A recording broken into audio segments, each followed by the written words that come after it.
Hey, now we're really starting. And we're actually starting a sequence of First Sundays, and we're very glad that you're here for it, those of you who are in the room, those of you who are out there in the camera.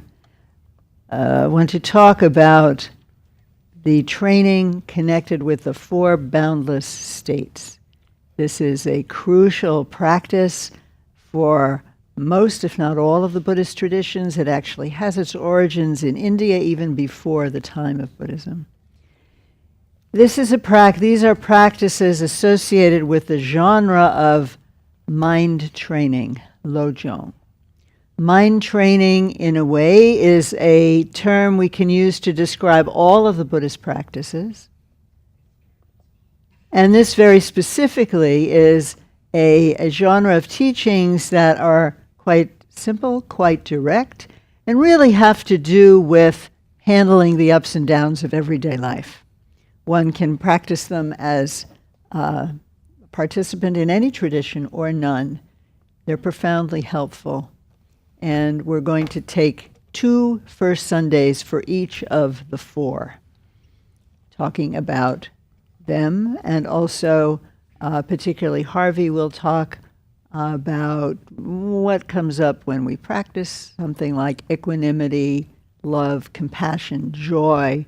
These are the 4 boundless states that are very enlivening and at the same time, of course, pose a challenge. So a few words of context before I talk today about equanimity, the first of the 4 boundless states. In general, it's helpful to understand the kinds of texts that we read in the Buddhist tradition as really a set of instructions. Not so much a set of things that you must believe. There's very little of that, although there is reasoning and reflection on an offering of points of view.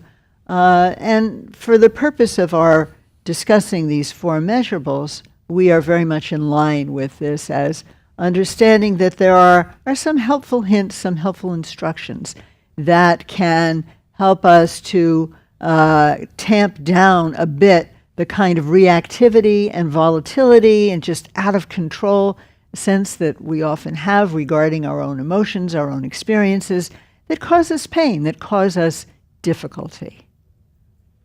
I don't feel like myself today.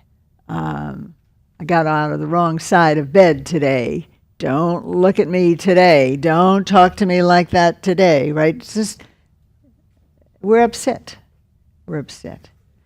And mind training is quite a varied series of practices that allow us to literally train, make more flexible, make more amenable to our own wishes, the workings of our own mind.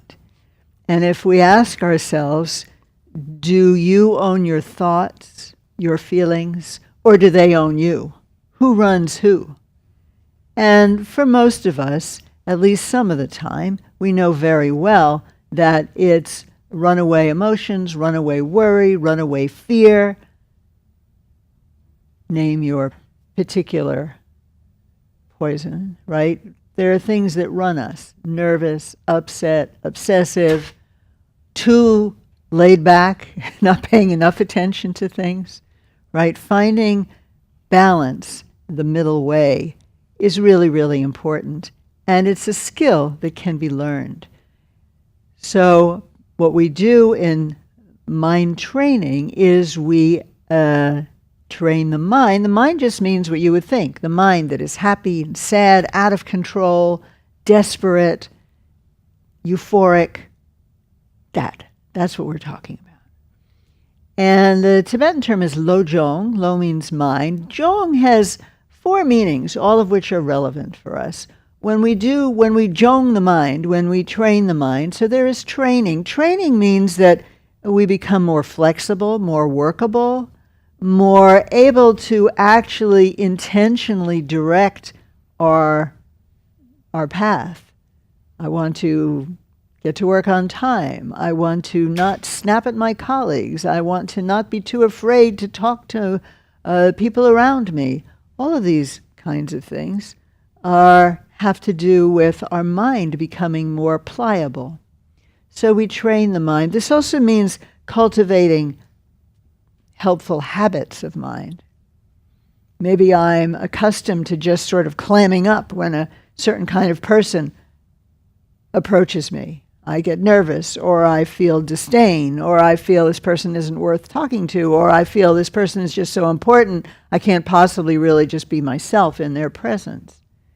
You recognize any of these? Maybe all of them, speaking for myself.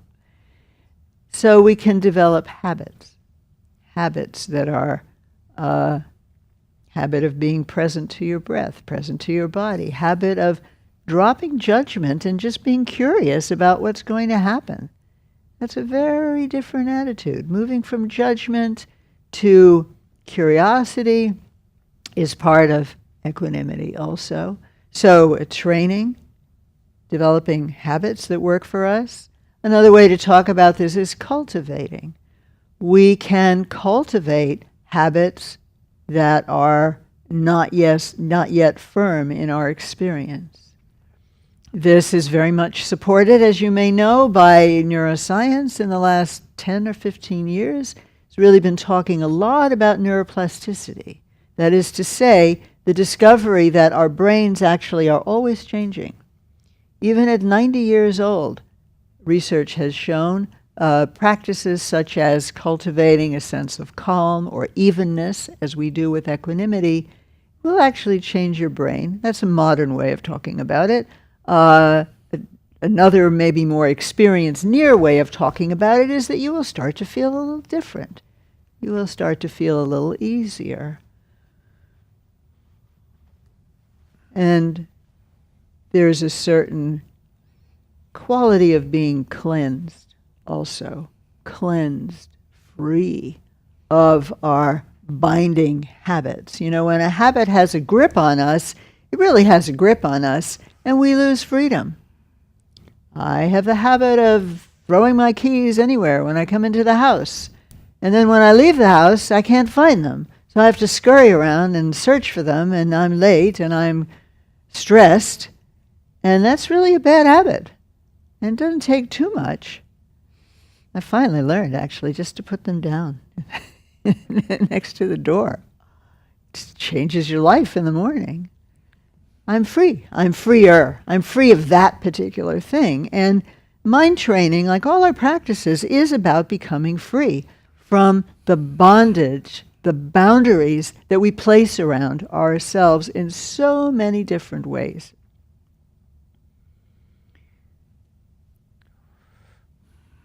So that's what Lojong mind training is in general. And in the Mahayana traditions of Buddhism, the great vehicle traditions, which developed in force in India about 500 years after the Buddha's own lifetime, although said to be derived from teachings he gave in his lifetime that were kind of too challenging for the people, for most people, so they went underground, it is said.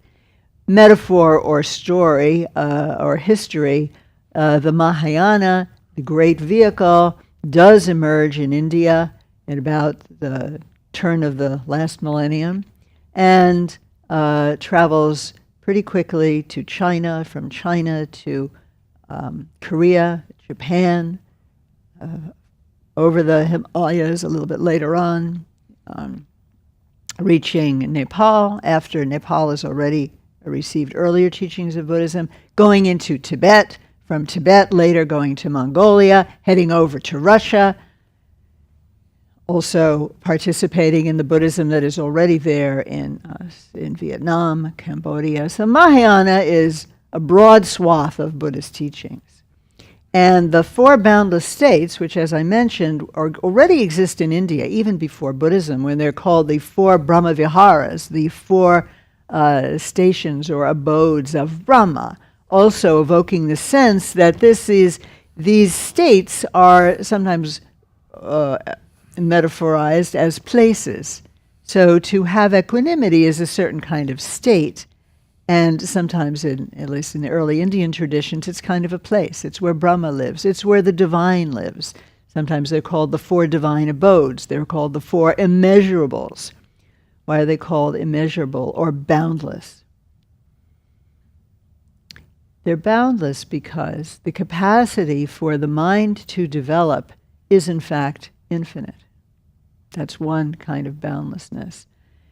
So in the teachings of the Four Boundless States, we come straight up to two very core principles of the Buddhist tradition, which are also found in many other traditions, including today's secular traditions, because one of them is the really infinite capacity of human beings to develop. Sometimes in these traditions it's called Buddha nature, it's also called mind nature, it's also just called sheer potential. This sheer potential means that we have the possibility, whatever our limitations are now, they can grow. And this is what mind training is, to grow our potential. Also, the Four Boundless States are really attitudes that we have toward ourselves and towards others. And because there are infinite living beings, it's a boundless state in that context also. So the Four Boundless States, again, are equanimity, love, compassion, and joy. Each of them has a potential to open up certain qualities of wisdom. Each of them also counters certain qualities that obstruct wisdom. So, right in encountering them, we have two things. We have something that we want to be free from. That's like one face, our afflicted face, our face of all the travails and disarray in which we find ourselves cognitively, emotionally, from time to time, if not kind of low level all of the time. And also this immense potential to become free, So what are we seeking to become free of? In the case of equanimity, the mind training and the unbounded state of equanimity. What do you think equanimity means? What is it? We're interested in what it means, and we're also interested in what it feels like.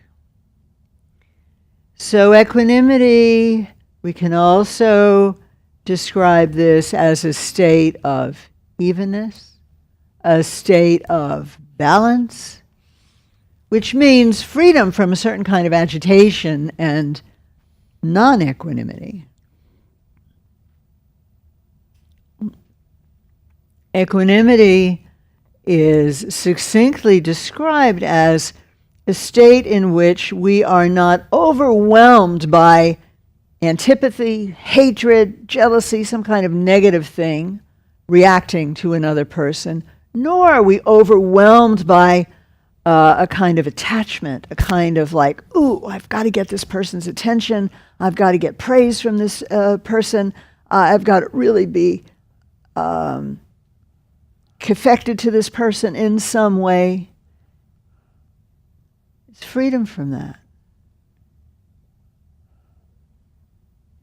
And very key thing that we will come back to, equanimity is a state of a certain way of being alive without being in the cage of making certain kinds of judgments. Because when we make judgments, making judgments is like the key disturber of equanimity. And when we observe ourselves, which is an important part of mind training, when we just observe ourselves, we may notice that we're in judgment most of the time. You enter a room, there are many people there. Immediately, perhaps, the room is divided into those you want to talk to, those you want to avoid, and those you couldn't care less about. And maybe one of the latter two categories comes up and talks to you. And so you have to be polite, and your mind is reeling, right? I don't want to talk to this person. How can this person is not worthy for some reason or other, either not worthy or not comfortable. There's a judgment there. I don't like this. I want, the cocktail party syndrome. Like, how do you get out of this conversation gracefully? That's judgment. That's what I mean by judgment. And when we are in this situation, you can touch into your own experience then. Are you more or less relaxed? When you're, I don't want to have this conversation, I don't like it, I don't like this person, I'm superior to this person is not worth my time, or this person is so amazing, I'm probably not worth their time. Either one is a judgment, right? Either one can trap us, can limit the effervescence, the creativity, the curiosity we bring to the situation. Generally, when we make a judgment like that, we base it on virtually nothing.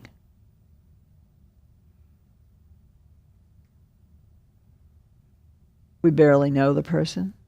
We've just made a decision about it. And that decision traps us, limits us. Why not be curious? Or if in fact you need to talk to someone else, you can, not out of this kind of judgment, but just out of a simple responsiveness to the situation. Excuse me, I have to go here. That's a different kind of freedom. In fact, the more we're aware of not wanting to talk to this person in this judgmental way, the more we may feel we have to hide that and stand there politely and listen and resent it. It's a trap. It's a trap of our own conditioning. So equanimity is not being thrown off balance by those kinds of judgments. It's kind of a big deal.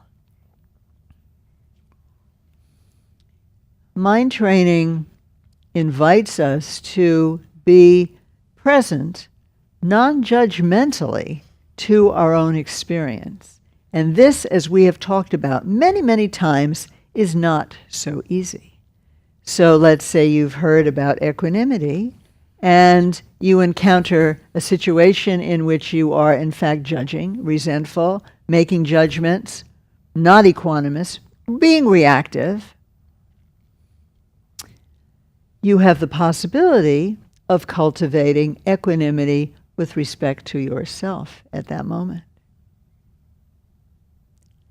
To go into judgment about your not being equanimous is, of course, not the point, right? But to have an open, a more unbounded field in which you can recognize, oh, there I go again, judging again. How does that feel? Not that great. I would like to be free from that. Would it not be kind of amazing to have a freedom that meant that we weren't always just reacting to whatever happens to walk in front of our path? That's real psychological, emotional freedom. Generally speaking, we are quite at the mercy of whatever happens to happen. The email comes that we don't like. The person that special person that we have a certain antipathy towards comes into the room, and we have this reactivity which engulfs us, which becomes in that moment our identity. But if we can observe that without judgment, even ourselves can just relax and loosen it up and maybe even let it go and just be present. So I want to say that equanimity is not indifference. It's very easily confused with a state of kind of dull neutrality. Dullness is not what one is looking for in these trainings. Oh, it doesn't matter. We all know people like this. I don't care. We ourselves are like this sometimes, perhaps. It doesn't matter. But it's not, and you have to see for yourself which is operating in you. It's a fine discrimination that we can learn to make. Am I in dullness? It's okay, I don't care, it doesn't really matter, everybody's boring anyway, so that's not equanimity. Equanimity is a state of freedom from getting trapped by the categories that we ourselves cage ourselves and cage other people with. And one way to learn to make that discrimination, actually, is to be present to your own bodily experience. As we say, the body doesn't lie. But we're not necessarily used to being aware of our embodied experience. And that's why always, as we will do at 11, when we begin practice, we settle into our bodies so we can get a sense of where we're at. It's not to be stiff and some kind of rule that we're following. It's because it allows us to know our own experience. And to know our own experience is not a state of dullness. It's a state of aliveness. Neutral is, I don't care. It's dull. It's diminishing. It's not an unbounded state. It's a cloudy state. Maybe you can't see the boundaries because you're so obfuscated, but it's not unbounded. We want this unbounded state. That is in alignment with our real nature as human beings. We tend to carve out very small identities for ourselves. Judgmental, angry, never angry, but very stiff and not responsive. That's me. That's who I am. Take it or leave it. Well, mind training is not about taking it or leaving it, really. It's about seeing what is there, curiously, gently, non-judgmentally. If we can free ourselves from our own self-judgment, honestly, that is transformative. And that doesn't mean anything. Doesn't mean anything goes. We have our reactions. We won't prevent our reactions from arising. But equanimity is not jumping on the horse and whipping it into a frenzy and riding away with it and saying, this is my horse, this is me. We're much richer beings than that. We have the capacity to create an intention to be more present to our own reactivity and say, maybe I could give this up. Or maybe I could relax a little and it will go away. Now, the fundamental dimension of equanimity that I want to emphasize and talk more about next time is judgment comes from this sense. It has to do with a sense of apartness, separateness. Separateness, like we're really different from everybody else. We're special, by the way. And no one else is really quite as special or as important. This is the kind of seed of enormous suffering and difficulty that we want to undo. So in cultivating equanimity, we take stock first of our own experience. What do we want in the most general terms?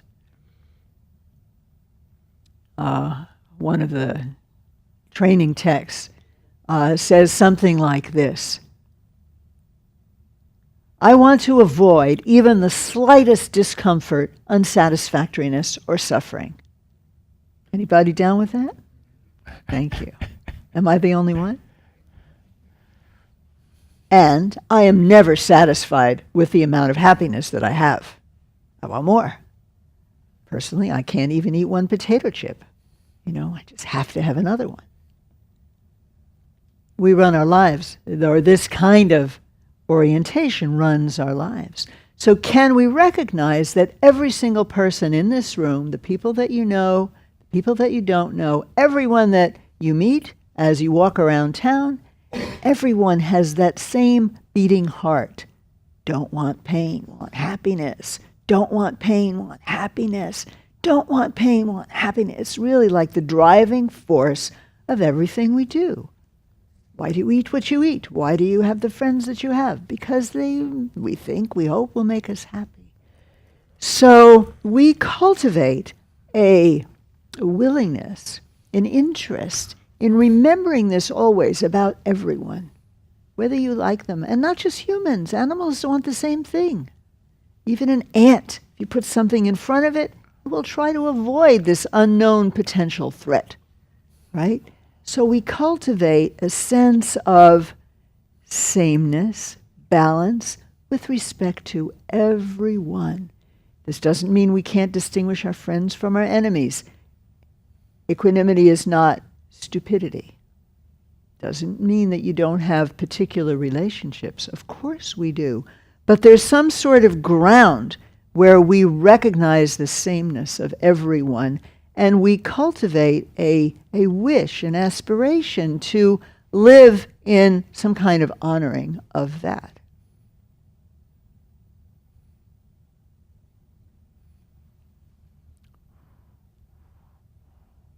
So that means when we see ourselves feeling, I don't care about this person, I'm even maybe a little happy if something goes wrong for this person. We have to be able to admit these kind of nasty things.